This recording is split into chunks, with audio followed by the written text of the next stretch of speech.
The Grand Hotel Scarborough was first devised in the early 1860s, when a group of Yorkshire businessmen saw potential in building a lavish hotel in the and-coming seaside town of Scarborough.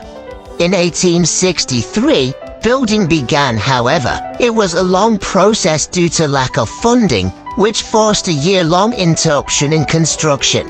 Design and planning for the new building was assigned to Hull-based architect Cuthbert Broderick, who had designed a number of properties in the northeast. Construction costs for the project amounted to around $100,000, which would be the equivalent of around $11.5 million nowadays. However, it proved to be a wise investment, with its opening on July 24, 1867, as the largest and handsomest hotel in Europe. When building was completed in 1867, the vision had become a reality, and Scarborough finally had a hotel to boost the town's reputation as a holiday destination. Along with its vast size, the Grand Hotel Scarborough was built in unusual V-shaped style, in honor of Queen Victoria, the head of the monarchy at the time. What also made this building so interesting was the unique motif: 4 towers to represent the seasons, -1 floors for the months of the year, 52 chimneys for the weeks of the year, and 365 bedrooms to represent the days in the year. Another intriguing selling point of the hotel was that it offered extra taps that let its customers bathe in salt water as well as fresh water. These quirks, coupled with the high standards of service and clientele, made the Grand Hotel a favorite among holidaymakers. The additional taps in the hotel spa were particularly popular, and many guests chose to stay at the Grand for this reason specifically. At this time, the Grand Hotel was also named as the largest hotel and the largest brick structure in Europe.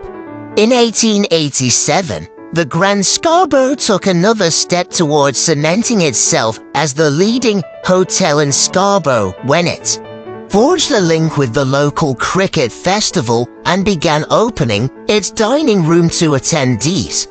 This was yet another stride towards ensuring business for the hotel, and further helped its reputation in Scarborough and the surrounding areas. The post-war period. During the 1910s, the Grand Hotel Scarborough was the place to be within the area and even provided evening entertainment. However, during the First World War, a bombing of Scarborough and Whitby plunged the hotel into financial difficulty. During the following years, the hotel changed ownership twice, yet still managed to pull in wealthy customers, and the overall atmosphere became more relaxed.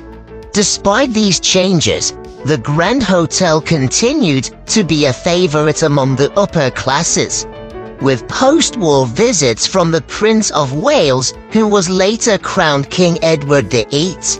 Several politicians were also spotted at the hotel, with the first ever Labour Prime Minister Ramsay MacDonald making a visit, as well as Prime Minister Winston Churchill, who visited for a Conservative Party conference a few decades later.